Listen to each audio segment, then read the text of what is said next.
महाकुंभ में जो दुर्घटना सामने आई है वो बहुत त्रासद है, दुखद है और सभी के प्रति बहुत गहरी संवेदना हमारी है। लेकिन उस दुर्घटना को लेकर के सरकार को और मुख्यमंत्री को आक्षेप करना और छिद्रान्वेषण करना या उन्हें दोषी मानना, मैं समझता हूं ये एक कुंठा का प्रकटीकरण है और कुछ नहीं है। जितनी भीड़ प्रयाग में हो रही है और जितने बड़े पैमाने पर यहां आने वाले लोगों के लिए व्यवस्थाएं निर्धारित की गई हैं, उसको देखते हुए ये अपूर्व है। इसके पहले भी ऐसी व्यवस्था नहीं हुई है और आगे भी हम इसकी कल्पना नहीं कर सकते हैं। असाधारण भीड़ है, आई हुई जनता भक्तिभाव से, श्रद्धा से भरी हुई है और वो सारे लोग सामान्य नागरिक नियमों का पालन भी नहीं कर पा रहे हैं, जिसके कारण ये परिस्थिति सामने आई है।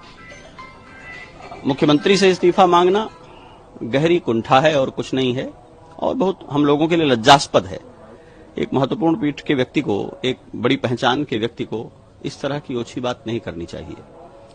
अगर योगी आदित्यनाथ जो महीनों पहले से आकर के महाकुंभ मेले की व्यवस्था को सुनिश्चित कर रहे हैं, देश भर में घूम करके इस कुंभ की महिमा को बढ़ा रहे हैं, भारतवर्ष और उत्तर प्रदेश की महिमा को बढ़ा रहे हैं, संतों के ऊपर मुख्य पर्वों पर हेलीकॉप्टर से फूल बरसा रहे हैं, अगर उनके काम और उनकी व्यवस्था के प्रति हमारा संदेह है और हमारी निष्ठा पक्की नहीं है, तो कौन है जो यहां आकर ठीक कर देगा?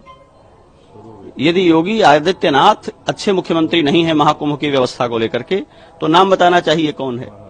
इतने बड़े समाज को, इतने बड़े प्रांत को, इतने बड़े मेले को, जिसको यूनेस्को मानवता की अमूर्त सांस्कृतिक धरोहर कह रहा है, उसके रूपायन करने वाले शिल्पी को आप कह रहे हैं आप इस्तीफा दे दें, दूसरे किसी को बना दीजिए। किसको बना दें? और जो कह रहा है दूसरे किसी को बना दें, वो स्वयं बनकर जरा ठीक कर दे इसे।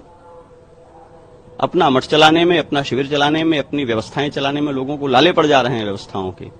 और सबसे घनी आबादी वाले एक राज्य का मुख्यमंत्री दिन रात एक करके पूरी व्यवस्थाओं को लगा करके यहां सेवाएं दे रहा है और आप उस पर आक्षेप कर रहे हैं, उसके प्रामाणिकता पर, उसके काम करने की शैली पर प्रश्न उठा रहे हैं।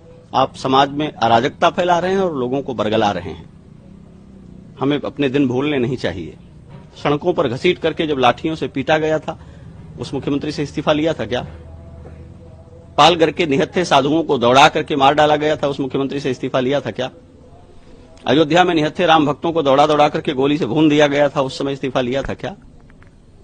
योगी आदित्यनाथ से इस्तीफा चाहिए। इतनी राजनीति में रुचि है तो आइए राजनीति करिए। इस देश में मुख्यमंत्री जनमत से बनता है, वोटिंग से बनता है, सांगठनिक और संवैधानिक योजना से बनता है। अपने मन से मुकुट पहनकर चांदी की कुर्सी पर बैठ जाने से कोई मुख्यमंत्री नहीं बन जाता है। आप कह देंगे और मुख्यमंत्री पद छोड़ देंगे। ये बातें समाज को दिग्भ्रमित करने के लिए कही जाती हैं। ये गहरी कुंठा से पैदा होने वाली बातें हैं। मैं मुख्यमंत्री का प्रचारक नहीं हूं, लेकिन इस महाकुंभ के मेले को देखते हुए, जिसमें रत्ती भर भी कृतज्ञता है और मानवता बोध है, वो उनकी वाह कहेगा, उनकी प्रशस्ति करेगा।